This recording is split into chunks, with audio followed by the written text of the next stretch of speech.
Live हो गए हैं हम लोग। नमस्कार, मैं अनुपम त्रिपाठी और मेरे साथ हैं संदीप यादव जी। संदीप जी, हम लाइव नमस् हैं। नमस्कार सर, और आप सभी दोस्तों को, देखने वालों को, सभी को नमस्कार जी। हमारी ये चर्चा जो है, ये चर्चा का तीसरा भाग है। अब तक हमने आप लोगों ने 2 बार हमें सुना, और हमारी चर्चा का मेन मुद्दा रहा है हमारा और संदीप जी का स्ट्रगल, कि हम लोगों ने शुरुआती दौर में कैसे स्टार्ट किया, कैसे थिएटर किया, थिएटर से फिर कैसे हम फिल्मों की ओर रुख किया, मुंबई पहुंचे, मुंबई में क्या क्या चीजें हुई। तो जी उसी जी। चर्चा को हम आगे बढ़ाएंगे आज। और संदीप जी हैं हमारे साथ। संदीप जी ने कई फिल्मों में काम किया है, कुछ सीरियल्स में भी काम किया है। भाभी जी घर पे हैं, बड़ा फेमस हुआ था उसमें इनका कैरेक्टर। इसके अलावा बाटला हाउस में, थप्पड़ और भौकाल वेब सीरीज में, और इसके अलावा भी एक इनकी फिल्म कांस फिल्म महोत्सव में भी गई हुई है। तो आज हम जानते हैं इनके सफर के बारे में। मैंने पिछले भाग में अपने सफर के बारे में काफी कुछ बताया था। तो संदीप जी, आज सेंटर ऑफ अट्रैक्शन आप हैं। तो बताइए कि मतलब जब आप मुंबई पहुंचे, और मुंबई में आपने बताया था हमें कि आप मुंबई एक बार गए और फिर वापस आ गए।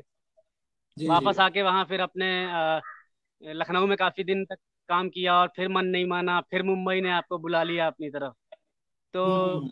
मुंबई जब आप दोबारा गए, तो दोबारा जाने के बाद पहली बार तो आप टिक नहीं पाए शायद। आप 1 महीना बता रहे थे ना, 1 महीने में ही वापस आ हाँ, गए एक थे। महीने बाद मैं वापस आ गया था।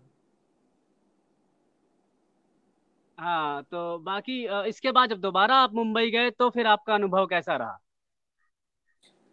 दोबारा मैं बॉम्बे गया तो 6 महीने में बॉम्बे रुका, क्योंकि 6 महीने बाद फिर मेरा एक छोटा सा एक्सीडेंट हो गया था, मेरी कमर में चोट आ गई थी, और फिर मैं बम्बई रुक नहीं पाया। तो हम्म। वो 6 महीने भी काम की तलाश में बीतते गए, और उन 6 महीनों में 1-2 महीने तो मैंने एक्टिंग में स्ट्रगल किया, और उसके बाद फिर मैं डायरेक्शन में कुछ समय के लिए चला गया था, क्योंकि हम लोग थिएटर वाले लोग थे, और फिल्म की एक्टिंग, टीवी की एक्टिंग कैसे की जाए, टेक्निकली किन चीज़ों का ध्यान रखा जाए, ये सीखने के पर्पज से मैंने डायरेक्शन ज्वाइन किया था। तो उसी दौरान मैं एक दिन शूटिंग से लौट रहा सीरियल था, और सीरियल में। सीरियल सीरियल में असिस्ट किया था। जी, अच्छा टीवी अच्छा। के एक बड़े मशहूर डायरेक्टर हैं अरविंद बब्बल जी, उनके साथ ही किया था। और हाँ हाँ। एनडीटीवी इमेजिन पे एक शो आता था, जिया जले, तो मैं उसमें हम्म। असिस्टेंट डायरेक्टर हो गया था। बिल्कुल फोर्थ फिफ्थ एडी जो वो लिखता है, क्या कहते हैं कंटिन्यूटी उसको, वगैरह। मैं भूल भी गया हूँ। कंटिन्यूटी वगैरह लिखता है, कंटिन्यूटी। और वो, तो वो सारी चीजें कर रहा था उस। तो फिर मैं फिर नहीं टिक पाया, वापस लखनऊ आया। और तीसरी बार जो मेरा जाना हुआ वो हुआ है 2011 में। मतलब 10 मई अच्छा अच्छा। 2011 का मेरा एग्रीमेंट जो मकान का हुआ था, किराए के मकान का, वो मुझे याद है। हम्म। तो उससे 10 दिन 15 दिन पहले मैं मुंबई गया, लेकिन इसके बाद जो मैं गया तो मैं यही सोच के गया कि अब मुझे वहां रहना ही रहना है, और अब मैं नहीं लौटूंगा हम्म। वापस।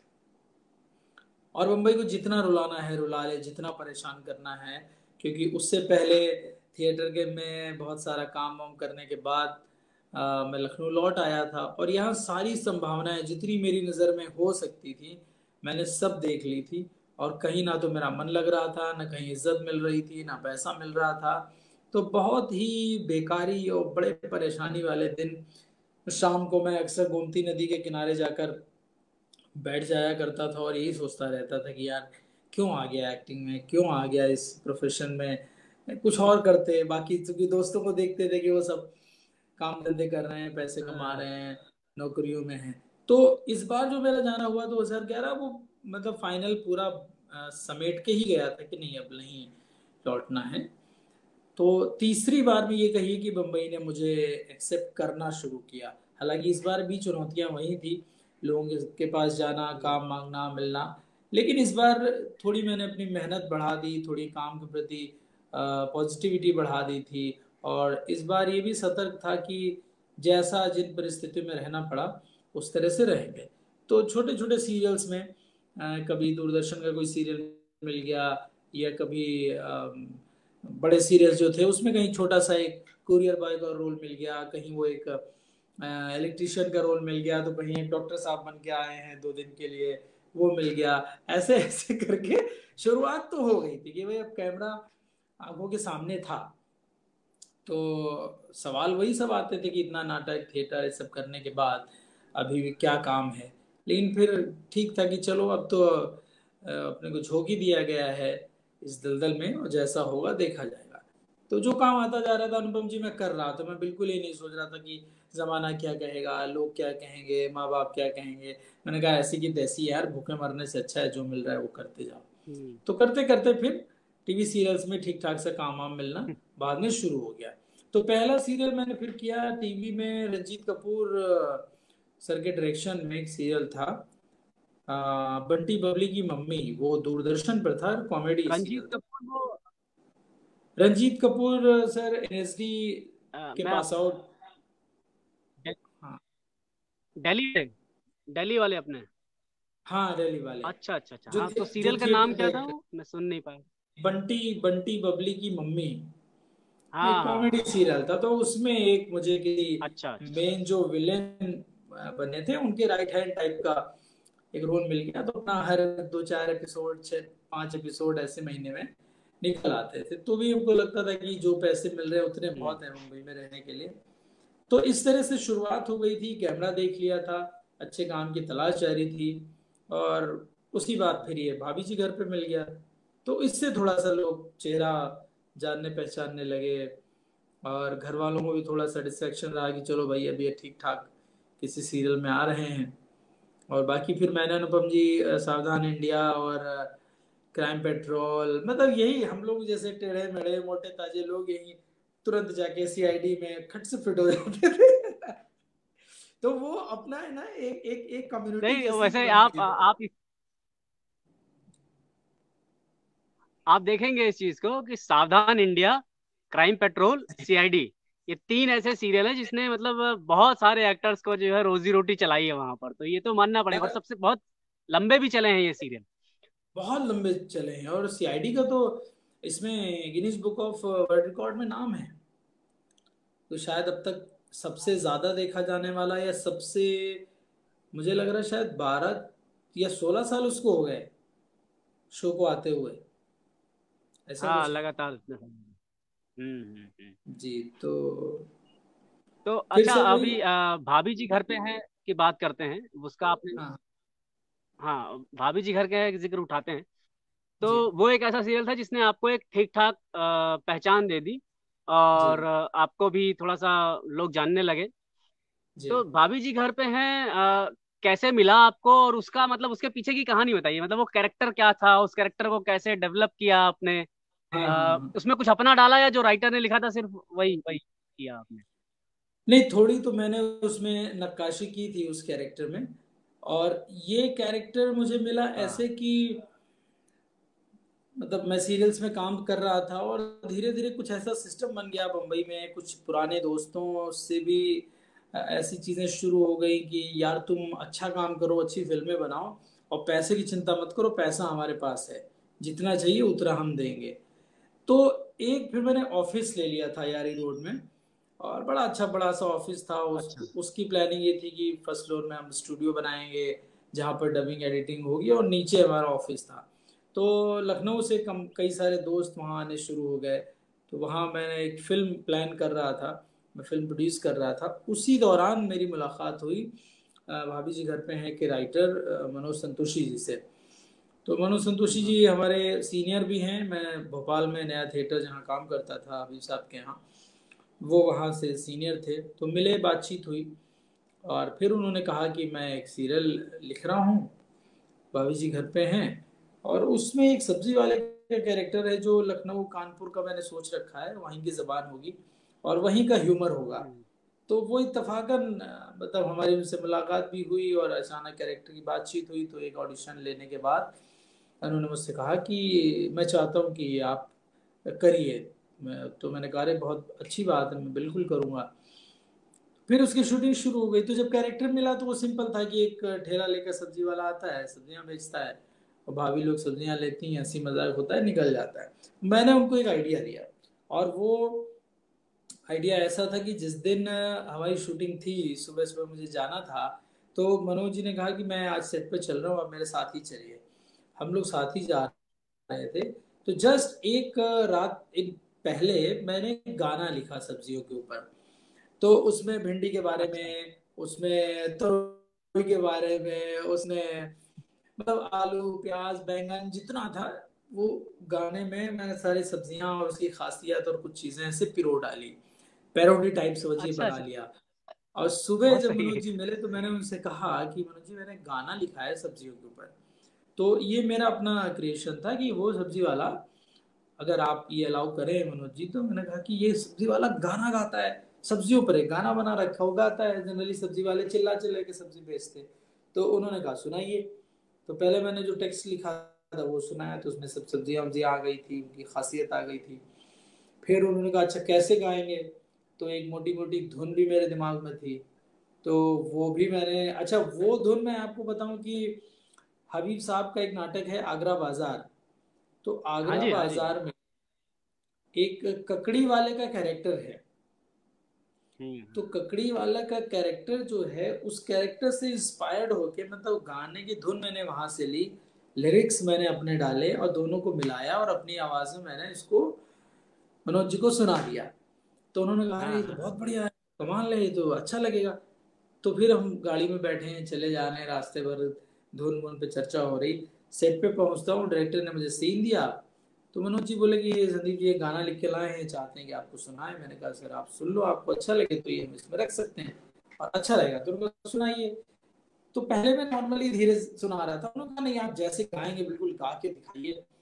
तो फिर भाई साहब अपनी थिएटर वाली बुलंद आवाज में मैंने सुनाया उन्हें। और वो छोटा सा उसका सेट था, वो गूंज गया वहां पर। तो बाकी लोग अरे यार ये कौन है, ये कौन है, और सब्जी पे गाना गाना ऐसे कुछ चलता रहा। तो सबने कहा कि हाँ नहीं हाँ। सर ये अच्छा लग रहा है गाना, तो मतलब ऐसा है ठीक है। तो फिर ये हुआ कि भाई चलिए इस गाने को रखा जाएगा।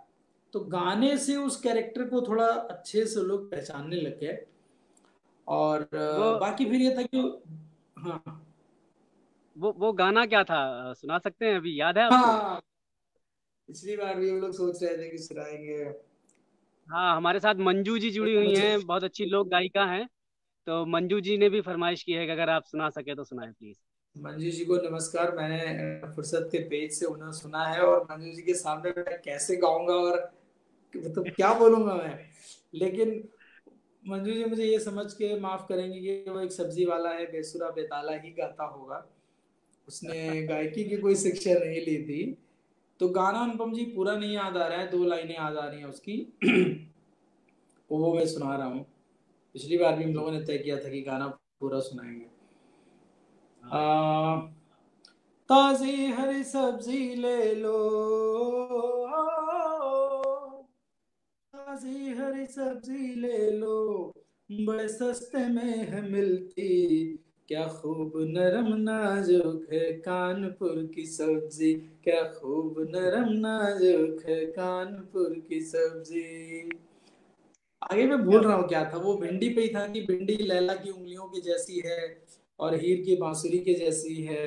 अब वो हीर की बांसुरी की जैसी है, ऐसी कुछ कुछ था, मैं भूल गया हूँ क्या, रांझे की बांसुरी की जैसी है, हीर की उंगलियों की जैसी है, लैला की उंगलियों, समथिंग कुछ था वो, याद नहीं है। मुझे पर वो ये आपका कोई प्रॉमिस है कि गाना कभी पूरा सुनाऊंगा जी। जरूर जरूर आपके मुंह से सुनना चाहेंगे, और फिर मुझे लगता है मैं यूट्यूब पे किसी दिन सर्च करूँ आपका एपिसोड तो फिर उसमें सुनूं उसमें से मिलेगा। ये गाना। हाँ, नहीं मैं खुद हाँ भी हाँ निकाल हाँ। के शेयर करूंगा आपसे। जरूर जरूर जरूर। तो अच्छा, जैसे हम लोग, मेरे साथ तो अक्सर ऐसा हुआ है ना कि जैसे मैं जब मुंबई आया था, काफी समय तक ऐसा चला कि काम नहीं मिल रहा था जी और भटक ही रहे थे, चल ही रहा था।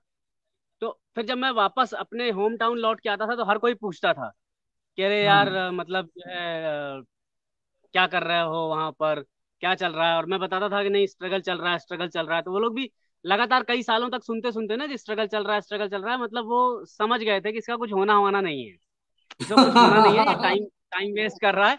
और फिर होता हाँ यह था कि जब मैं वापस जाता था तो हर कोई मुझे सजेशन देता था, कह रहे यार कुछ और हाँ कर लो, अरे कुछ और कर लो, हाँ हाँ कुछ। हाँ, हर कोई ये सजेशन दिया करता था। हाँ तो हाँ उसमें हाँ जो है ऐसा हुआ कि एक बार मेरा भाई था छोटा, सबसे छोटा भाई, वो मुझे एक दिन ऐसे बोला, भैया नहीं जम रहा है तो कुछ और कर लो। मुझे लगा यार अब तो हद हो गई भाई साहब, मतलब उसको इतनी समझ भी नहीं थी, बहुत छोटा था वो तब, बहुत ही छोटा था। तो लगा यार, मतलब 10 साल का लड़का अगर वो ये बोलने लगे आपको कि भैया आप तो कुछ और कर भैया लो, अब कुछ तो नहीं हो रहा है तो जाने दो, तो भाई साहब उससे ज्यादा एम्बैरेसिंग कुछ होता नहीं। फिर मुझे लगा नहीं यार, कुछ अब तो साला कुछ करना ही करना है, चाहे जो हो जाए। फिर मैं बड़े जोश से हम्म। आता था, फिर आता था मुंबई आए, और फिर वैसे ही ढाक के चार पांच, कुछ होता ही नहीं था। तो मैंने भी टीवी सीरियल्स में असिस्टेंट डायरेक्टर के रूप में काम किया, और कुछ टीवी सीरियल्स लिखे, कुछ में घोस्ट राइटिंग वगैरह की वहां पर। जी। एक एक किस्सा है मुझे, मतलब याद आता है कि हम्म। हमारे शहर के ही एक लोग थे, वो हमारे जिस बिल्डिंग में हम रहते थे, उसी बिल्डिंग में वो भी रहते थे। जी। और उन, हाँ, वो जो है कभी हमसे मिलने नहीं आते थे, ना कभी कोई मिलते थे, ना कभी कोई संपर्क रखते थे, कोई मतलब ही नहीं रखते थे बिल्कुल ही। जी। उनको एकाएक मालूम चला, ऐसे ही एक बार मुलाकात हो गई। आपको पता, वो इन्फिनिटी इन्फिनिटी मॉल अंधेरी में, उसके सामने जो हाँ चाय की टपरी वाली गली है, जहाँ सब हाँ हाँ सब हाँ। इकट्ठा होते हैं, वही वही सबसे बड़ा सारे अड्डा ही होता है। हाँ हाँ हाँ हाँ। तो वहाँ इकट्ठा हुआ और वहां पर उनसे मुलाकात हो गई। तो पूछा मैंने पूछा क्या कर रहे हैं आप? तो उन्होंने बोला कि यार मैं ये सीरियल कर रहा हूँ, फला फला, अभी उस सीरियल का नाम भूल रहा हूँ मैं। तो उन्होंने बोला ये हाँ सीरियल मैं कर रहा हूँ। तो मैंने बोला जी। कि क्या कैरेक्टर है आपका? तो बोले मेरा इंस्पेक्टर का कैरेक्टर है। तो हाँ। एक ट्रैक है, अभी देखो कितना दिन चलता है। मैंने बोला यार आपका ट्रैक बढ़वा दिया जाए, बढ़ा दिया जाए, डायलॉग अलग बढ़ा दिए जाए। हम्म। तो बोले अरे यार बहुत अच्छा, किसी को जानते हो क्या उसमें, राइटर राइटर को? मैंने बोला यार मैं ही लिख रहा हूँ उसको। बोले अरे आप लिख रहे हैं? और मतलब अरे यार, तो मतलब बहुत अच्छा बात है। उस दिन से वो बंदा लगातार रोज शाम को मेरे पास पहुंचता था, आइए चलिए घुमा लाते हैं आपको, आइए चाहिए कुछ खिला लाते हैं आपको, आइए मतलब वो बंदा लगातार जब तक उसका कैरेक्टर चला, हाँ। और जैसे ही उसका कैरेक्टर खत्म हो गया, वो बंदा गायब हो गया। हम्म। उसके बाद से वो बंदा फिर दिखना बंद हो गया मुझे। हम्म। तो मुंबई से में ये भी समझ में आया कि जब तक आपके पास काम है, तभी तक लोग आपको हाँ पूछते हैं। तब तक दोस्त। हाँ, उसके बाद, काम के बाद तो बंद हो जाता है। तो आपके साथ कभी ऐसा हुआ कोई वाकया जब आपको जरूरत से ज्यादा नसीहतें मिली हो, जरूरत से ज्यादा सलाह मिली हो, या किसी ने ऐसा वो किया हो? जी जी जी, बहुत सारी नसीहतें मेरे पास भी थी। और लखनऊ के भी तमाम सारे दोस्त थे, बहुत से लोग लखनऊ से निकल के बॉम्बे गए थे और कुछ छोटा मोटा काम वो कर रहे थे। तो वो सब भी ऐसे ही हम्म। सलाहें दिया करते थे। जैसे वो लोग मुझसे कहते थे कि तुम्हारा संदीप थोड़ा सा चेहरा वेहरा देख के ऐसा लगता है कि तुम कॉमेडी कॉमेडी रोल में अच्छा काम करोगे, तो खाली वही अपना ट्राई करो, है ना, वो अपना ठीक है, कॉमेडी वॉमेडी ऐसे कर लो, इनकी तरह उनकी तरह दो चार नाम गिना देते थे। तो मतलब उनको ये भी लगता था कि और कुछ ना करे, एक सीमित से दायरे में हो जाए। दूसरा, कुछ लोग और सलाहें देते थे कि तुम प्रोडक्शन प्रोडक्शन में क्यों नहीं चले आते हो, बढ़िया अपना दौड़ने भागने का हाँ काम रहता है, उसमें एक्टिंग वेक्टिंग का स्ट्रगल नहीं है, रोज पैसे आते हैं और वहां से पैसे मार दो, यहाँ से पैसे मार दो, ये बिल इतने का लगा दो। मतलब पूरी तरह से सजेशन उन लोग के ये होते थे। जानने वाले बहुत हाँ सारे हाँ। लोग थे, लेकिन कोई ये सलाह नहीं देता था कि मैं इस शो में किसी को जानता हूँ या इस राइटर को जानता हूँ या फला कास्टिंग डायरेक्टर को जानता हूँ, मैं मिलवा देता हूँ। तो हम्म। अच्छा, मेरे साथ क्या था कि जब मैं गया था मुंबई, तो शुरुआती दिनों में मेरे पास अपने कमाए हुए पैसे वैसे थे, तो बहुत ज़्यादा ऐसी स्थिति नहीं थी कि मुझे कहीं किसी पे डिपेंड रहना है या कुछ मांगना है। तो वो तो 2 ढाई साल तक, जब मतलब 2 साल तक ऑलमोस्ट ये सब खिंचता रहा और लोगों की नसीहतें भी मैं हम्म। सुनता रहा। अच्छा, शुरू शुरू में आपको ये लगता है कि मुंबई के हिसाब से अपने को मतलब ढाल लें, तो वही जो हम लोग पिछली बार भी चर्चा कर रहे थे कि अरे महंगे कपड़े होने चाहिए, महंगा फोन होना चाहिए और महंगी जगह चाय पियो, ये क्या कोने में खड़े होके चाय पी रहे हो। तो वो सब में बड़ी बेवकूफियां हुई, और उसमें सलाह देने के नाम पे बड़े सारे लोग दोस्त जो भी थे सो वो आके मिलके और खा के निकल लेते थे और कहते थे मैं तुम्हें एक नंबर दे दूंगा, तुम जरा उनसे बात करना, मेरे जानने वाले हैं।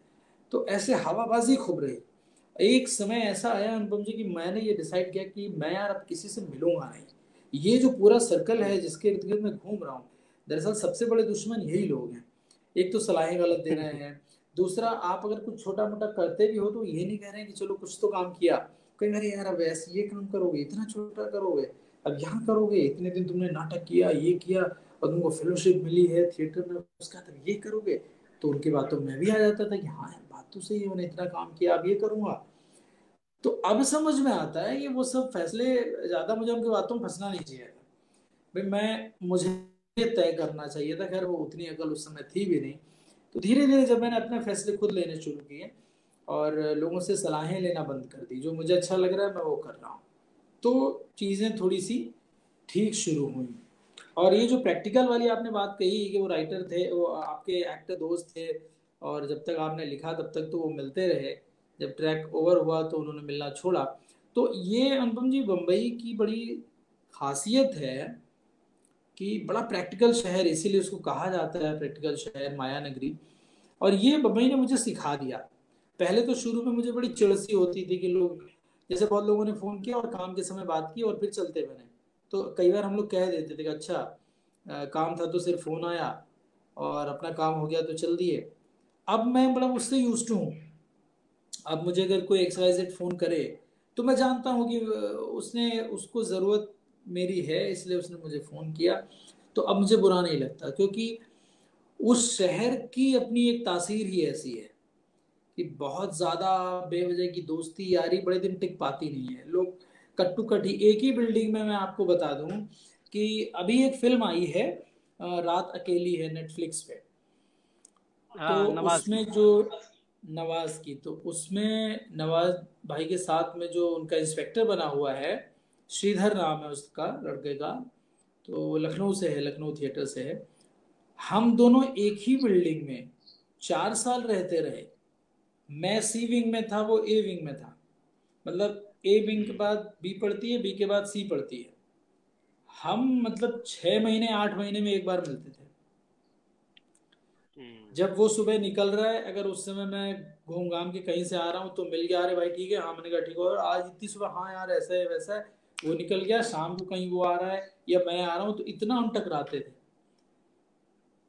तो मैं सोचता था कि 6 महीने में हम कभी 2-3 बार भी नहीं मिल पाते हैं। और कई बार प्लान हुआ, अच्छा अच्छा घर पे हो, हाँ संडे है, मैंने कहा यार तो अच्छा ठीक है मैं आता हूँ। तो वो आया तो उसने कहा अरे यार थोड़ा लेट हो रहा हूँ, कुछ घर पे काम है, अच्छा बीवी ने कुछ काम बता दिया। तो यो शहर का एक अपना, मतलब कैसे कहा जाए, एक एक चाल है उस शहर की। अड़ोस पड़ोस में रहने वाले लोग नहीं मिल पाते, तो पहले मुझे दिक्कत होती थी, अब मैं बहुत यूज हूँ। अब मुझे तकलीफ नहीं होती। मुझे जैसे आप शो लिख रहे थे, ठीक है वो तभी तक मिलेगा जब तक आप उसके काम में हैं। कल को मुझसे कल नहीं है। अब वो अनुपम त्रिपाठी पार्ट 2 से उसको मिलना पड़ेगा, क्योंकि उसे अपने घर का किराया दे रहा है, बिजली का बिल भर रहा है, उसकी अपनी मजबूरियां होंगी। तो अब मैं उसको बड़ा पॉजिटिव लेने लगा हूँ, पहले तो मुझे बड़ी तकलीफ थी। लेकिन मैं अभी भी सबसे नॉर्मल बातचीत करता हूँ, क्योंकि मुझे लगता है किसी और को ना लगे कि यार काम पड़ा तो तुम फोन कर रहे हो। जी। मैं आपको एक वाकया बताता हूँ। हम लोगों के साथ एक लड़का था, साथ में रहते थे हम लोग, मुंबई साथ में ही गए थे, राशिद। तो एक बार क्या हुआ कि जैसे आपने बताया ना कि लोग कहते थे कि अरे यार तुम इतना छोटा काम करोगे, ऐसा काम करोगे, अब तुमको बड़ा काम करना चाहिए, रेट बड़ा, अपना रेट बढ़ाओ, तुम नहीं बढ़ाओगे तो कैसे बढ़ेगा। चढ़ा दिया उसको, हाँ और बंदा चढ़ गया। उसको हाँ। काम मिला एक फिल्म में। फिल्म के लिए कॉल आई उसको, और शायद 10 या 12 दिन या 15 दिन ऐसे कुछ काम था। तो प्रोडक्शन हाउस वालों ने बोला उसको कि हम्म, कितना लेंगे आप, कितना एक्सपेक्टेशन है आपकी। तो हाँ। इसने बोला कि इसको दिमाग में उनकी बात याद आई कि रेट अपना बढ़ाओ। तो इसके इसके पहले उसको तो इसलिए एक लंबा चौड़ा अमाउंट बता दिया। सर हम तो 15,000 पर डे लेते हैं। तो सामने वाले ने बोला भाई हम इतना नहीं दे सकते, 15,000 पर डे। भाई हमारा बजट 5,000 पर डे का है, इससे ज्यादा हम नहीं दे पाएंगे। बोले नहीं नहीं, मैं हाँ तो 15,000 पर डे लेता हूँ, ये करता हूँ वो करता हूँ। अच्छा, उन लोगों ने सिखाया था कि पहली बार में फोन आए तो मना कर देना, झुकना मत, हाँ कम भैया, मत करना, ये झुकना मत करना। सबसे बड़े दुश्मन अनुपम जी यही लोग हैं, जो हम जैसे हाँ। छोटे शहर वालों को चढ़ा देते हैं। अरे और भूल गए तुम, कितने सालों तक तुमने थिएटर किया, अब ऐसे ही इतने सस्ते में। तो आपको लग जाता है कि और अरे यार सुनिए, ये मतलब। उसके बाद कहानी सुनिए। हम्म चढ़ा दिया इसको, ये चढ़ गया। इसने पहली बार इसको समझाया भी था कि पहली बार में झुकना मत, मना कर देना, बोलना मैं इससे नीचे ना काम नहीं करूंगा। इसने कर दिया। हम्म और हम्म। इसको लोगों ने बोला तुम टेंशन मत लो, दोबारा फोन करेंगे, वो नेगोशिएट करेंगे, करते करते 10 में तो आएंगे वो। हुई हाँ कहानी ये कि जिस बंदे ने इसको पट्टी पढ़ाई थी ना कि तुम इसको हाँ वो कर देना, रिजेक्ट कर देना, उसी ने उसके पास जैसे ही फोन आया, बोले कि सर आपकी क्या एक्सपेक्टेशन है, बोले सर आप जो दे देंगे ले लेंगे, हम कर लेंगे काम। और उस बंदे ने काम कर लिया। ये उस बंदे ने इनको किनारे कर दिया और फट से काम कर लिया उसमें। बाद में ये बता ये आके बताता है, कहता लो यार, मुझे कहानी बताई उसने दुनिया भर की, ऐसा करना चाहिए वैसे करना चाहिए, और खुद ही जो है ऐसा कर लिया उसने। तो वही होता है कि कौन आपका सगा बन के आपको बेवकूफ बना रहा है, आपको पता ही नहीं चलता है। ये अनुपम जी तो घटना अभी मेरे साथ बहुत थोड़े दिन पहले हुई है एक फिल्म में। और फिल्म की शूटिंग यहीं लखनऊ में होने हो रही थी। तो मुझे फ़ोन आया, उसमें कई सारे बड़े नामचीन एक्टर्स हैं। मैं फिल्म का नाम मतलब मुझे नहीं लगता लेना चाहिए। पंकज त्रिपाठी उसमें है, पंकज त्रिपाठी उस फिल्म में है। तो फिर एक फ़ोन आया, बातचीत हुई कि ऐसा ऐसा एक कैरेक्टर आपके लिए है सर। वो हमने एक फिल्म आपकी देखी थी इसके साथ, जिमी शेरगिल के साथ। तो उसमें आप लॉयर बने थे। मैंने कहा हाँ। तो सर वो बिल्कुल लॉयर का ही एक कैरेक्टर है और वो थोड़ा ज़्यादा नेगेटिव है। तो मैंने कहा ठीक है भाई, चलो बस बातचीत हुई। अब वो पैसे की बात आई तो मैंने एक रेट अपना कोट किया। तो उन्होंने कहा ठीक है सर, हम बताते हैं। अच्छा, उसी फिल्म में से जुड़ा हुआ एक और बंदा जो एक्टिंग नहीं कर रहा था, बस उसमें कहीं डायरेक्शन में किसी को जानता था। मैंने उसको फ़ोन किया, मैंने कहा यार तुम डायरेक्शन में थे, मुझे खबर मिली उस फिल्म की शूटिंग ऐसी ऐसी हो रही है, मुझसे बजट पूछा तो मैंने इतना बता दिया है। तो तुम देख लेना, जो जो भी लोग डिसाइडिंग फैक्टर्स हों उनसे बात करना, देखना। कहता हाँ हाँ ठीक है, चिंता मत करो, मैं बता दूंगा। और फिर मुझे वही फोन करता है, कहता कि यार संदीप वो ज्यादा बजट हो रहा है, वो उतना मान नहीं रहे हैं, मतलब वो इतना दे रहे हैं। तो मैंने कहा अरे यार ये तो बहुत कम है, इतने में मैं नहीं करूंगा। कहता है कि हाँ वैसे भी तुम्हें नहीं करना चाहिए यार, इतना काम करने के बाद अब इतने कम पैसे में काम करोगे। मैंने कहा हाँ यार मैं नहीं करूंगा, तुम उनसे बात करो, थोड़े पैसे बढ़वाओ। तो उसने कहा ठीक है मैं कोशिश करता हूँ। फिर उसका फोन आया नहीं। नेक्स्ट डे मैंने फोन किया, मैंने कहा क्या हुआ। कह रहा अरे यार मैं डायरेक्टर से बात कर रहा था, डायरेक्टर मुझसे कह रहे कि तुम खुद क्यों नहीं कर लेते हो, तुम भी तो वकील लगते हो। तो मैंने कहा यार ये क्या मतलब है कि तुम भी तो वकील लगते हो। तो कह रहा है कि हाँ मैं उनको मना करता रहा। तो मैंने कहा तुमने पैसे कितने लिए। आप बिलीव नहीं करेंगे, मैंने जितने पैसे बताए थे उसका मतलब 1/4 उसने लिया पैसा। और उसने हम्म। ओके किया और काम किया। तो ये वो है जो आपके बड़े इर्द गिर्द बड़े शुभ चिंतक से बने रहते हैं और जो की तरह चिपके रहते हैं, वो दरअसल नाव में छेद करने के लिए बैठे होते हैं। तो ये हमारी अच्छा इंडस्ट्री में ये बहुत। अच्छा ये जब आपने वापस हम अपनी कन्वर्सेशन पे आते हैं, जब आपने भाभी जी वगैरह किया और उसके बाद जब आप गांव गए, क्योंकि जब आप कोई काम कर लेते हैं और फिर आप गांव पहुंचते हैं या अपने दोस्तों यारों के बीच आ जाते हैं, उनसे मिलते हैं, जी। तो उनका रिएक्शन चेंज हो चुके होते हैं। तो उस आपका मतलब लोगों का नजरिया कब बदला आपके प्रति, कब उनको लगा कि हाँ ये लड़का कुछ सही रास्ते पे जा रहा है? लोगों का नजरिया इसी सीरियल से बदला। भाभी जी घर पे हैं ऐसे, मतलब जो हम लोग के एज ग्रुप वाले थे या जो छोटे बच्चे थे हमसे छोटे वाली जो जनरेशन थी, उनको तो वो शो चूंकि हर जगह बहुत देखा जा रहा था तो सबको बड़ी खुशी थी।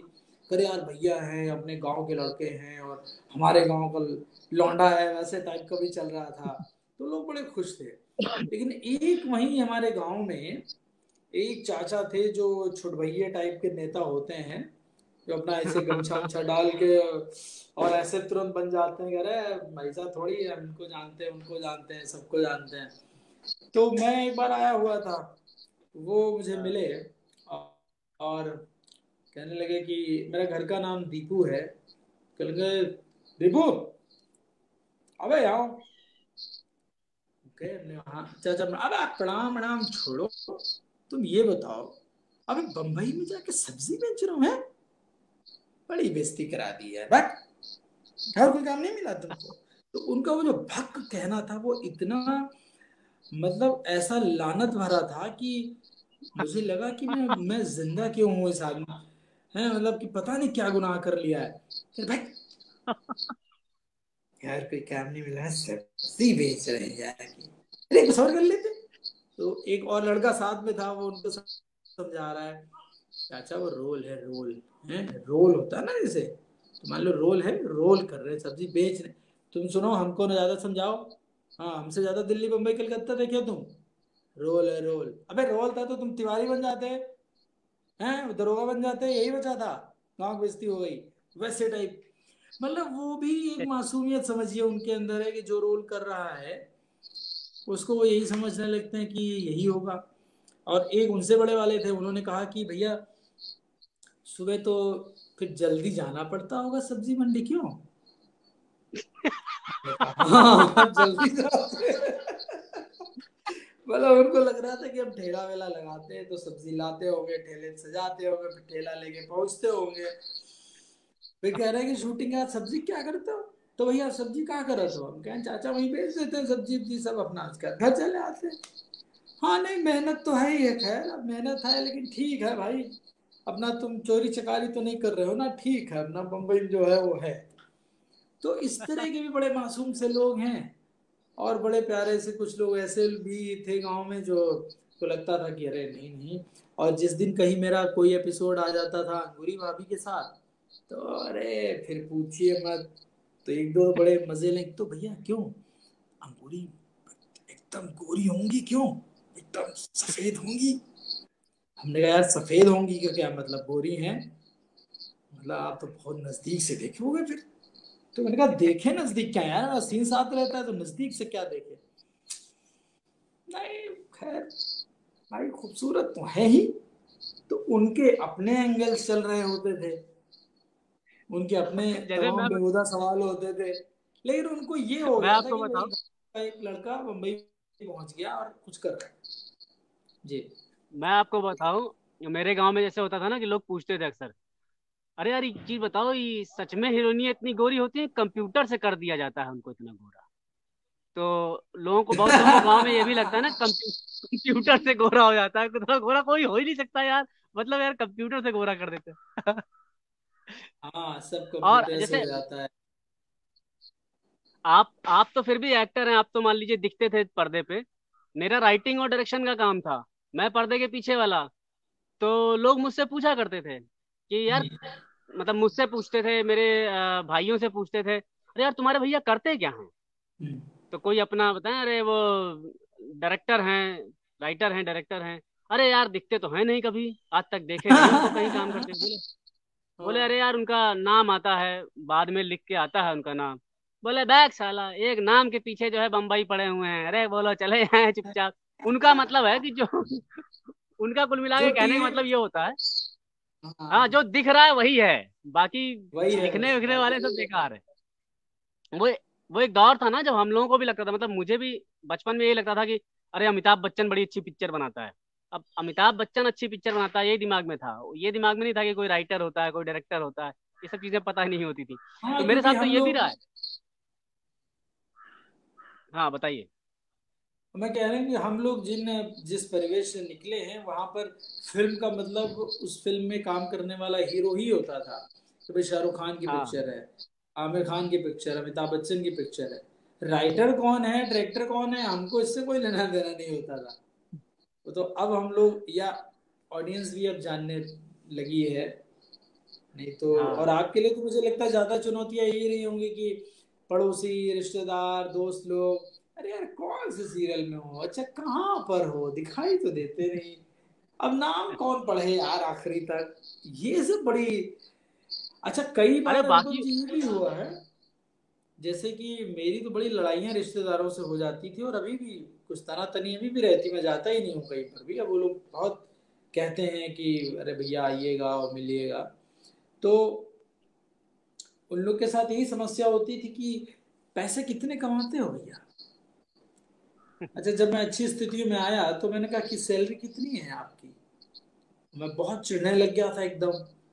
तो हमको तो भैया अपना 35,000 मिलता है, हम तो भैया सरकारी नौकरी वाले। या किसी ने कहा 20,000 मिलता है, किसी ने ऐसे कुछ बका। तो हमने कहा सुनो 10,000 एक दिन में कमाता हूँ, समझ में आ गया? 4 दिन काम करूंगा तुम्हारे महीने भर की सैलरी आ जाएगी मेरे पास, बात ना करना दोबारा। मैं तो दांत वांत पीस के मेरा चेहरा लाल हो जाता था। और मेरे पिताजी लोग मतलब सब लोग कहते थे अरे यार ऐसे क्यों बोले, तुमने उन्होंने हमसे कब पूछा कि कितने पैसे कमाते हो? तो फिर अनुपम जी जब थोड़े दिन अच्छे आए ना तो मैंने कुछ दिखाना भी शुरू किया, मैंने कहा "यार, ये ऐसे नहीं मानेंगे, तो एक मोटी सी चेन, अब तो मैं पतली सी चेन पहनूं, एक मोटी गले में चेन, कभी मैं फोटो आपसे शेयर करूंगा। और ये बड़ा सा गोल्ड का ब्रेसलेट और यहाँ अंगूठिया। तो वैसे मुंबई में नहीं पहनता था मैं, वो थी मेरे पास। लेकिन जब लखनऊ उखनऊ अपना आए, मान लीजिए ऐसे शर्ट वर्ट करके अब कहीं गए हैं, जाना ही पड़ गया किसी रिश्तेदारी में, तो बातचीत करते हुए अपना, मैंने कहा हाँ मामा जी और सब ठीक है, गर्मी बहुत हो रही है। तो हमने कहा और आप ठीक हैं? ऐसे करके ना पूरा दिखा दिए, ये देख लो, ये बम्बई से खरीदी है इतनी मोटी चेन। और 2-3 बार अपना ब्रेसलेट ब्रेसलेट ऐसे, हमने कहा नहीं ये तो सब चल ही रहा है। खैर खाना वाना बढ़िया था मामा जी आपके यहाँ, तो ये अपना खट से ब्रेसलेट यहाँ से सरक के आया, 2-3 बार ऐसे उठा लिया कि देख लो बेटा देख लो, ऐसा नहीं है कि काम नहीं है। तो तब एक्टिंग वाला दिमाग असली असली उसमें मैंने चलाना शुरू किया। फिर थोड़े दिन बाद लगा कि यार ये अच्छा। क्या सब बकवास है।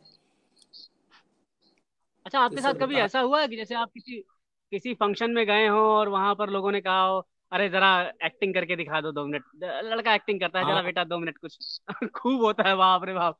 अरे गजब पूछिए मत, मेरा तो जो फैमिली बैकग्राउंड है और जो रिश्तेदारों का फैमिली बैकग्राउंड है, वो सब ऐसा ही है कि सब ज्यादातर पॉलिटिक्स में है। तो मेरी मामी और मेरे, अभी तो मामी है पार्षद, इससे पहले मेरे मामा पार्षद रहे हैं।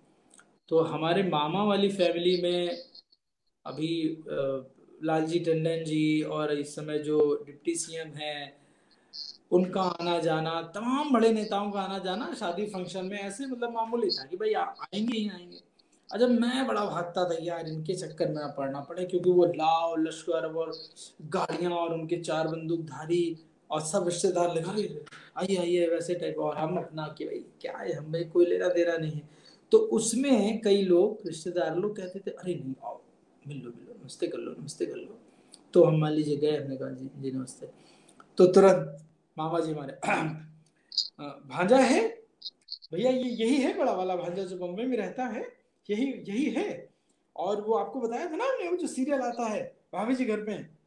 हाँ हाँ तुमने बताया था, तो ये वही तो है, ये उसी में काम करते हैं।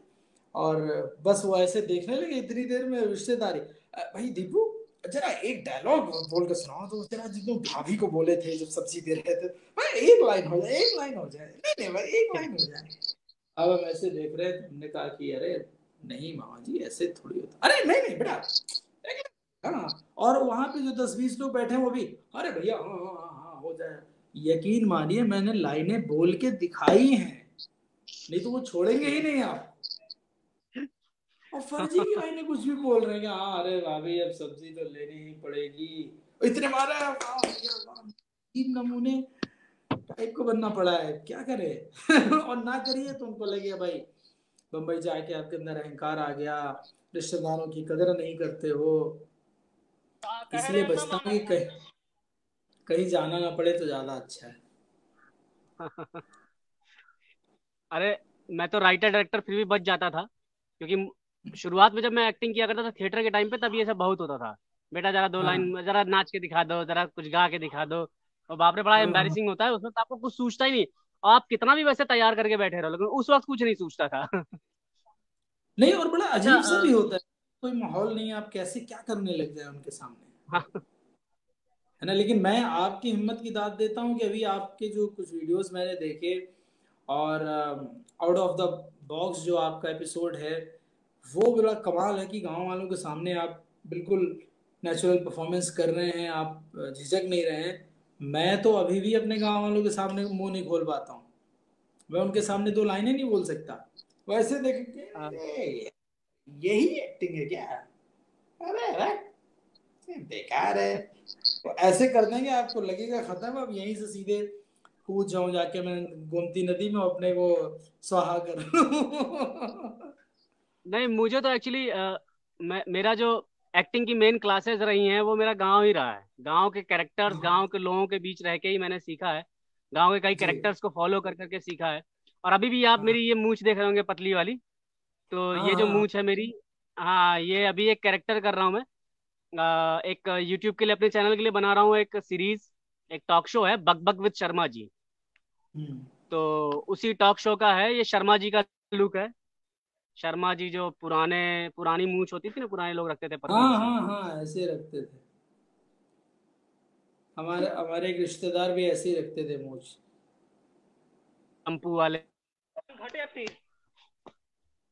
हाँ हाँ। तो आजकल मैं इसी बेस में घूम रहा हूँ गाँव में। तो मुझे कोई गाँव में शर्म नहीं है, और मुझे अब धीरे धीरे करते करते लोग जान गए हैं कि ये अतरंगा ही दिखने वाला है, कुछ ना कुछ उल्टा सीधा ही दिखने वाला है ये। हाँ हाँ। अच्छा, संदीप भाई, बात को आगे बढ़ाते हैं। जी। आपने बाटला हाउस किया, बाटला हाउस में जॉन के साथ काम किया, तो और काफी अच्छा दमदार कैरेक्टर था आपका। वो सीन भी मुझे बहुत अच्छा लगा। मुझे वो याद है क्योंकि बाटला हाउस मैंने 2 बार देखी थी। तो मुझे वो कैरेक्टर भी याद है और सीन भी याद है, जो आप बोलते हैं कि आप लोगों को यहाँ से जिंदा जाने दे रहे हैं, बस यही बड़ी बात हाँ थी जी, हाँ ऐसे ही कुछ हाँ। था ना वो। आप हाँ सर। नेताजी बने हुए हैं। हाँ। हम्म। तो बाटला हाउस में इनके साथ काम करने का अनुभव कैसा रहा, कैसा लगा आपको? जॉन अब्राहम के साथ काम करने में बड़ा मज़ा आया।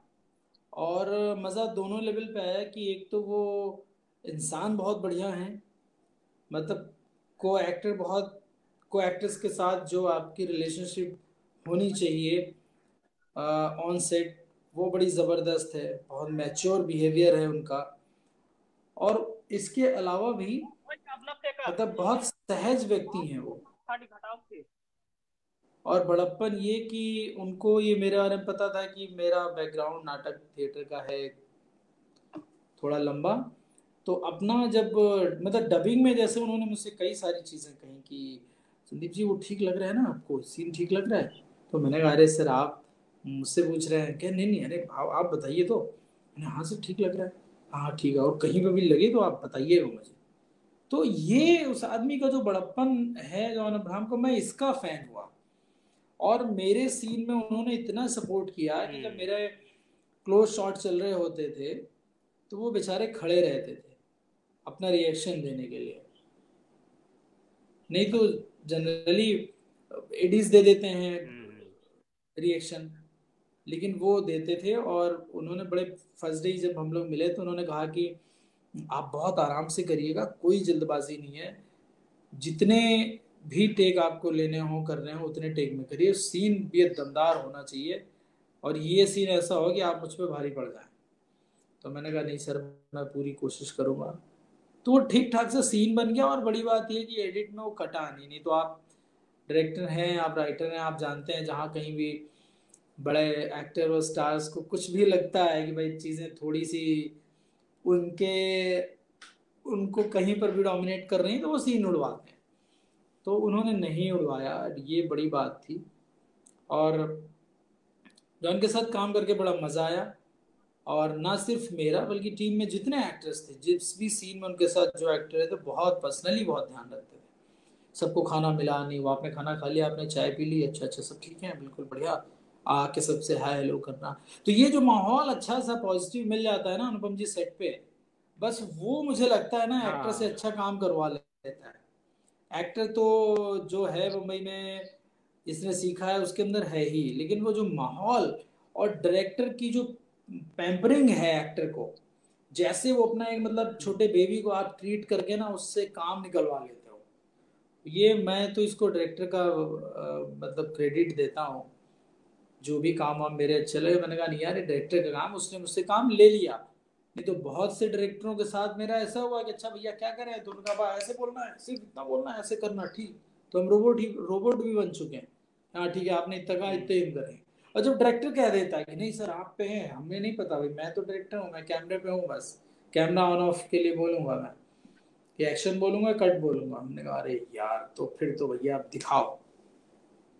तो बड़ा अच्छा अनुभव रहा जॉन अब्राहम के साथ, निखिल अडवाणी सर के साथ में, दोनों लोगों के साथ। जी। अमित जी का मैं बताता हूँ आपको एक किस्सा। ये एक बार एक शूट चल रहा था, एक फिल्म आई थी देव। अ, हाँ हाँ गोविंद हाँ। निहलानी ने गोविंद निहलानी ने डायरेक्ट किया था उस फिल्म को शायद, अगर मैं गलत नहीं हाँ हूँ तो। गोविंद जी की फिल्म। हाँ गोविंद हाँ जी ने जी किया जी। था।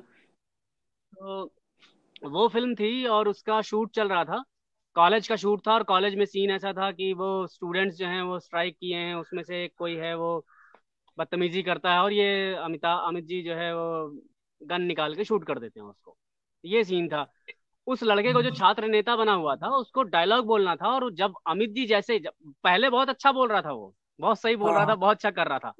जैसे ही हाँ अमित जी आगे खड़े हुए, उसकी बोलती बंद हो गई, और वो बार बार फंबल और कर जाए, बार बार फंबल कर जाए। और उसको बोला जा हाँ रहा है कि अरे अरे यार, अब तक तो तुम ठीक कर रहे थे, गोविंद जी भी झल्ला गए, असिस्टेंट सबसे ज्यादा, ऐसे में असिस्टेंट सबसे ज्यादा कूदते हैं ना, मतलब चाय से हम्म ज्यादा केतली गर्म होती है। तो सबसे ज्यादा हम्म असिस्टेंट, अरे यार तुम मतलब क्या कर रहे हो, अमित जी का एक एक टाइम तुम्हें पता है, उनका टाइम की वैल्यू, और ये वो ऐसा वैसा। अमित जी कुछ नहीं बोल रहे हैं, असिस्टेंट सारे इधर उधर उसको और टॉर्चर कर दिया उसको। इतना टॉर्चर कर दिया कि वो बेचारा अब जो दो चार बोल रहा था वो भी बोलना बंद हो गया उसका। हाँ फिलहाल ऐसा हुआ कि लंच ब्रेक हो गया। हम्म ये हुआ कि लंच ब्रेक कर दो, लंच ब्रेक हो गया, लोग खा रहे थे, वो भी अपना बेचारा किनारे में जाके एकदम बैठ के खा रहा था। एक आए अमित जी हम्म आए उसके पास, और आके उसके बगल बैठ गए, और बगल बैठ गए एकदम, और हम्म वो सीढ़ियों पे बैठा हुआ था, कॉलेज का सीन था, वो कॉलेज की सीढ़ियों पे बैठ के खा रहा था। अमित जाके उसके बगल में बैठ गए, बिल्कुल बैठ के उसके कंधे पे हाथ रखा और बातचीत की, और सब ठीक है, कोई टेंशन मत लो, सब बढ़िया चल रहा है, दिक्कत मत लो, अरे यार, और घर का हाल चाल पूछा उससे, मतलब 10 मिनट उससे बात की उन्होंने, हम्म 10-15 मिनट तक बातचीत बातचीत की। उसके बाद फिर पूरा वो बंदा नॉर्मल हो गया। उसके बाद जैसे ही लंच ब्रेक के बाद अपना शॉट हुआ, फर्स्ट टेक में ओके हो गया। तो ये होता है कि मतलब आपको बड़प्पन, मुझे वही लगता है बिल्कुल। बड़प्पन इसी में है वो कि आप अपने साथ काम करने वाले लोगों को साथ लेकर चलें, उनको सहज महसूस कराएं। और जहाँ कोई बड़ा एक्टर हावी होने की कोशिश करता है तो फिर मतलब एक्टर को एक्ट्रेस जो हैं या थिएटर बैकग्राउंड के लोग नहीं हो पाता है। लेकिन मेरे साथ भी कई बार अनुपम जी बहुत बार ये हुआ, कई सारे शोज में, टीवी शोज में हुआ कि भाई आते ही उन्होंने इतना रंग अपना दिखा दिया और इतना तामझाम और भौकाल मार दिया कि मुझे घबरा के, हमने कहा अरे यार। तो हुआ है मेरे साथ भी, नहीं बोल पाया डायलॉग। लेकिन अब मैं थोड़ा सा मतलब ढीठ टाइप का हो गया, मुझे लगता है कि नहीं यार अब एक ही काम मुझे आता है, बाकी मुझे कुछ नहीं आता। एक्टिंग के अलावा आप मुझसे कुछ कह देंगे तो मैं शायद कुछ भी नहीं कर पाऊंगा। तो मुझे लगता है नहीं, अब इसमें तो मैं मतलब बहुत ही एरोगेंट होके, बहुत ही कॉन्फिडेंट होके कहिए, या बहुत ही ढीठ होके ये तो मैं कर ही लूंगा। और ये भी मेरे साथ ये वाकया इसमें हुआ है, मैंने गुलाबो सिताबो एक फिल्म अभी जे के साथ की, हाँ हाँ। सुजीत सरकार ने उसको डायरेक्ट किया। तो उसमें भी ये हुआ था, डायरेक्शन वाले लोग मुझसे पूछ रहे थे, सर आप कर लेंगे, सर कोई दिक्कत तो नहीं है, सामने अमित जी हैं, आप भूलेंगे तो नहीं, सर कुछ दिक्कत तो नहीं है, याद हो गया डायलॉग। अब मेरा दिमाग खराब, हमने कहा सुनो, चाहे अमित जी हो, चाहे साक्षात ब्रह्मा विष्णु महेश आकर भूलते भूलते नहीं है। हमको 5 मिनट पहले सीन दोगे तो भी पन्ना भर याद रहता है। 22 साल हो गए हमको, 22 साल। डायलॉग अलग मारे मैंने उसको। और फिर अमित जी जब सेट पे आए तो फर्स्ट डे ही मुलाकात कराई डायरेक्शन टीम ने कि सर वो संदीप यही हैं, आपके साथ ही वो रोल कर रहे हैं। और अमित जी बड़े कमाल, बिल्कुल कूल, मतलब कोई अमित जी के अंदर अमितत्व वाली जो बात है ना, वो अमितत्व नहीं है कि वो उनका हार्डवेयर, मुझे नहीं लगा कि बहुत, जितना वो हार्डवेयर उनका भारी भरकम होगा उतना अच्छा उनका सॉफ्टवेयर है। आए बड़े अच्छे से, तो मुझसे कह रहे हैं कि नमस्कार, मैं अमिताभ बच्चन। मैंने कहा सर मैं जानता हूँ सर, आपको प्रणाम। हाँ हाँ जी, तो आपने डायलॉग्स कर लिए? हमने कहा जी, तो रीडिंग कर लेते हैं। हमने कहा, हाँ जी आइए।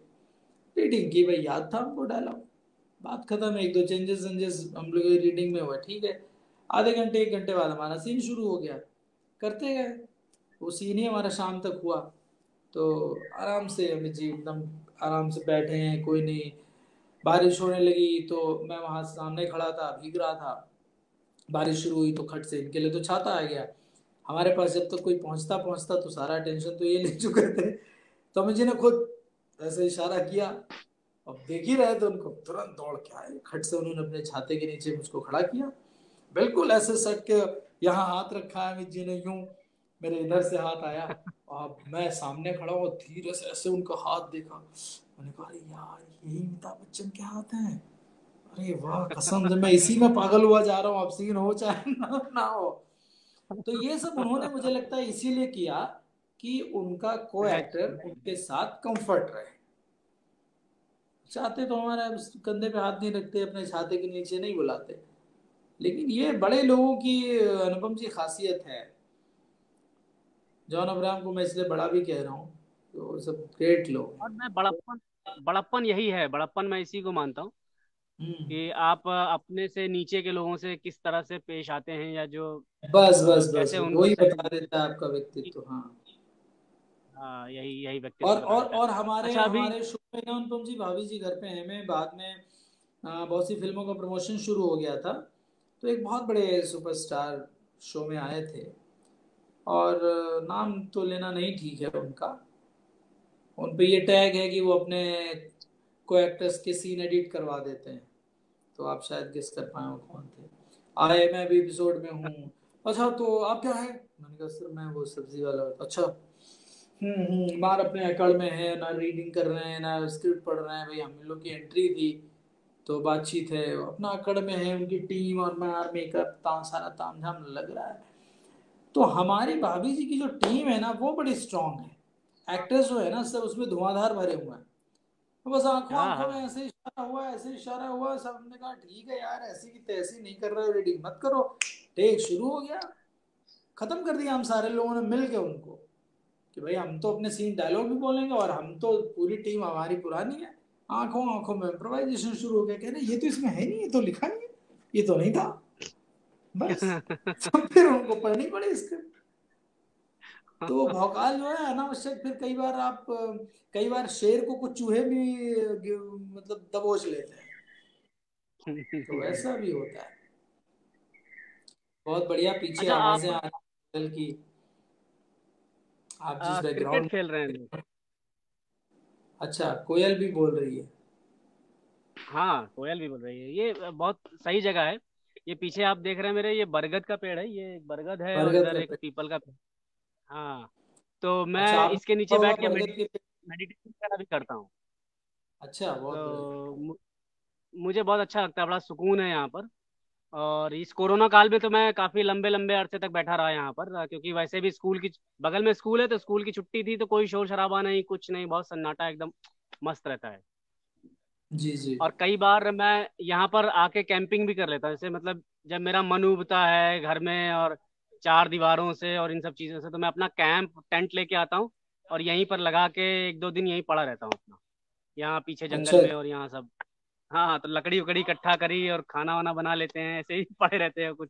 क्योंकि मुझे जैसे बहुत दिनों तक मैं वैसे रह नहीं पाता हूँ सभ्यता वाले उसमें, हाँ, ये मेरे मतलब साथ। हाँ, ये चीज़ मेरे साथ हो नहीं पाती कि मैं बहुत लंबे अरसे तक रह सकूँ यहाँ पर। मैं भी भागता हूँ। तो हाँ संदीप जी, आज की चर्चा तो काफी अच्छी रही। और मैं अपने दर्शकों को बता दूं कि हमारी ये चर्चा जारी रहेगी। अब तक आपने हम लोगों की जर्नी जानी, मेरी, संदीप जी की जर्नी। और अब हम लोग अलग अलग विषयों पर भी चर्चा करेंगे, अपना अपना हाँ पॉइंट हाँ। ऑफ व्यू, फिल्मों से, जाहिर सी बात है कि फिल्मों से रिलेटेड है तो फिल्मों पे, साहित्य पे और बहुत सारी चीज़ों पे हमारी चर्चा होती रहेगी। तो चर्चा के साथ आप लोग हमेशा जुड़े रहिए, हमारे साथ हमेशा बने रहिए और हम लोगों को इसी तरह प्यार देते रहिए। संदीप जी, जी सर। अ, मैं अभी एक वो कर रहा हूँ, सीरीज कर रहा हूँ। उस जी। सीरीज में मेरा डबल रोल है। तो मैं इंटरव्यू सीरीज है, मतलब मैं अपना इंटरव्यू ले रहा हूँ और मैं ही इंटरव्यू दे रहा हूँ, तो दो अलग अलग कैरेक्टर्स हैं और कैरेक्टर्स, हाँ। आड़ी टेढ़ी सी सिचुएशन थी जिसके ऊपर चलता रहता है। तो मैं बहुत जल्द सोचता हूँ कि यार ये सब चीज़ें नॉर्मलाइज हों, ये कोरोना वोरोना सब, तो हम लोग एक मिल के साथ में कुछ किया जाए, कोई बिल्कुल, मेरा एक खुद बड़ा प्रोजेक्ट। मन है आपकी स्क्रिप्ट और आपके डायरेक्शन में काम करने का मौका मिले। मुझे मालूम है कुछ अद्भुत करेंगे आप, और परफॉर्म तो मैं भी अच्छा ही करूंगा। हाँ हाँ हाँ। तो नहीं, मैं एक्चुअली आपको बताऊं, मैंने जब ये आउट ऑफ द बॉक्स किया और ट्रैवलर इन लॉकडाउन दो वीडियो किए, तो मैं बहुत सालों बाद, मतलब 7-8 साल बाद लगभग, मैंने एक्टिंग की है। मैं पहले थिएटर में हम्म, करता था एक्टिंग, थिएटर के बाद फिर मुंबई गया, मुंबई में कुछ इधर उधर किया थोड़ा बहुत, लेकिन मेनली राइटिंग और डायरेक्शन में काम किया।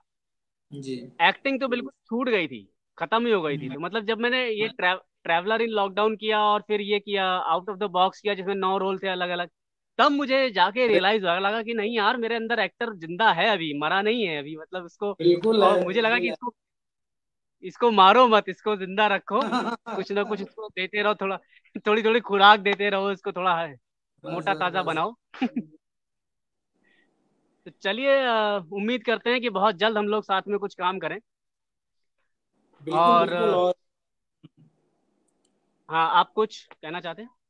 नहीं, मैं यही कहना चाह रहा था कि मुझे बहुत आपसे मतलब मेरी बड़ी ख्वाहिश है कि आपकी स्क्रिप्ट हो और उसमें हम दोनों लोग परफॉर्म करें। और दूसरा, दो बातें मैं आपसे फिर कह रहा हूँ, शायद मैंने एक बात पहले भी कही थी।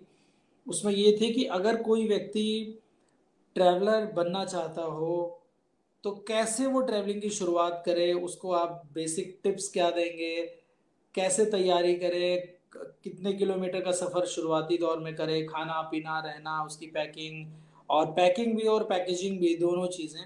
तो एक मेरा बड़ा मन है कि इस पर कोई बातचीत आप मतलब एक कुछ वर्कशॉप या एक कुछ ऐसी मास्टर क्लास जैसा आप ज़रूर बताएं, जिससे बहुत सारे लोग ट्रैवलर बन सकें।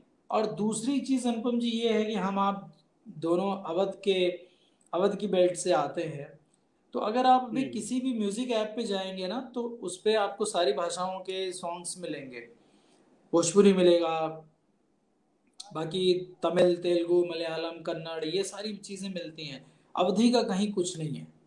तो क्यों ना कोई हाँ। ऐसी सीरीज भी हम लोग लाएं जिसमें हम लोग थोड़ा बहुत अवधि टच देते हुए, अवधि बोलते हुए कोई एपिसोड्स, कुछ कहानी, कोई बातचीत, कोई बतकही, किस्सा किस्सा कोई कुछ ज़रूर आप करें, क्योंकि लिखेंगे आप ही, मैं बस सलाहें दे सकता हूँ और एक्टिंग करूँगा। तो बढ़िया से कुछ जरूर ऐसा जरूर। लाया जाए, देसी टाइप का कुछ ह्यूमर। अभी बहुत ह्यूमर हम लोग के अवध में है जो इस्तेमाल हो ही नहीं पाया है। नहीं, जरूर तो ये जरूर भी। करेंगे, और ये अच्छा से इसको हम लोग कर सकते हैं।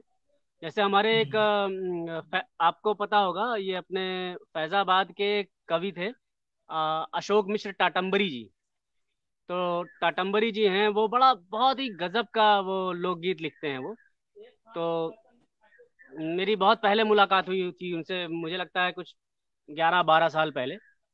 तो उनके कुछ अच्छा। गीत हैं, बहुत ही सुंदर गीत हैं। तो मैं कोशिश में लगा हूं, मैं उनको दोबारा खोजने की कोशिश में लगा हूं, क्योंकि जिनके थ्रू मैं मिला था वो, उनसे मैं खोज रहा हूँ उनको लेके आऊं, ताकि उनके गीतों को मैं कुछ अच्छे सिंगर्स हैं उनसे मैं गवा के उसको डालूं, क्योंकि वो बहुत ही हम्म। कमाल लिखते थे।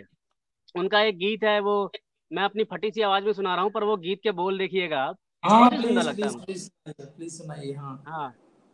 सूर्य प्रकाश जैन जी पूछ रहे हैं आप दोनों कहाँ कहाँ से हैं? जी मैं सुल्तानपुर से हूँ, सुल्तानपुर से, और संदीप जी हैं लखनऊ से। सूर्य प्रकाश जी, तो आप कहाँ टाटम्बरी से हैं? हाँ, टाटम्बरी जी को सुनते हैं, वो तो कमेंट में बता टाटम्बरी जी देंगे। का गीत सुनाता हूँ आपको। जी जी जी। मोरे भैया कागज बड़े रिए पे लागा, काँव काँव बोली दे, काँव हाँ हाँ। काँव बोली दे। मोरे भैया कागज बड़े रिए पे लागा, काँव काँव बोली दे, काँव हाँ हाँ। काँव बोली दे। परदेसिया सनेहिया के नाव बोली दे, परदेसिया सनेहिया के नाव बोली दे। क्या बात है। खुट के केवाड़िया तो धड़ के लछातिया, खुट के केवाड़िया तो धड़ के लछातिया। दौरी दौरी हार गईनी देख के दुआरिया, दौरी दौरी हार गईनी देख के दुआरिया। तू हाँ हंसोन पे सुहागा जीव बड़े रिए पे लागा, काँव काँव बोली दे, काँव हाँ। काँव बोली दे। परदेसिया सनेहिया के नाव बोली दे, परदेसिया सने। तो ये उनका बहुत ही खूबसूरत लिखते थे बहुत वो। सुंदर, बहुत सुंदर, हाँ। सबसे बड़ी चीज क्या थी कि जो गांव के रिचुअल्स होते हैं ना, जैसे मुंडेर पे कौआ बैठ गया, तो लोग बोलते हैं ना, अरे कोई आने वाला हाँ, है, कोई कौए आने ने वाला। काय काय करते, तो वही हाँ। कौए से। अब वो रिचुअल्स के ऊपर लिखते थे, छोटी छोटी चीजों के ऊपर, कि मतलब कौए से गुहार हो रही है हम्म। कि मेरे परदेसिया का नाम बोल दो एक बार। तो कि वो मैं है। बहुत जल्द कोशिश कर रहा हूँ कि मैं उनको वापस ढूंढ के लाऊं, निकालूं उनको बाहर, लेके जी। आऊं उनकी रचनाओं को। तो इस टाइप की चीजें हम हाँ लोग बिल्कुल कर सकते हैं, जरूर कर सकते हैं। और ये जो आपने बोला ना ट्रैवलर वाला, ये हम हाँ चर्चा में, इसी चर्चा में ही कभी बातचीत कर सकते हैं उसके ऊपर, एक हाँ। छोटा सा सेक्शन रख तो सकते हैं। तो आप उसमें एक प्रोफेशनल ट्रैवलर की तरह या मास्टर ट्रैवलर की तरह जवाब देंगे, और मैं बिल्कुल एक बिगनर की तरह आपसे सवाल पूछूंगा। और उसमें बहुत बढ़िया रहेगा, उसमें बहुत सारे लोग हम लोग क्वेश्चंस ले सकते हैं, आप उनको सजेस्ट कर और हम सकते अपने हैं। एक्सपीरियंस, क्योंकि देखिए आप भी घूमने के बड़े शौकीन हैं, और आप भी ऐसे ही आपने बताया ना कि जहाँ मन करता है बस विदाउट एनी हाँ, प्लानिंग मैं निकल मेरा जाता हूँ। जी जी जी।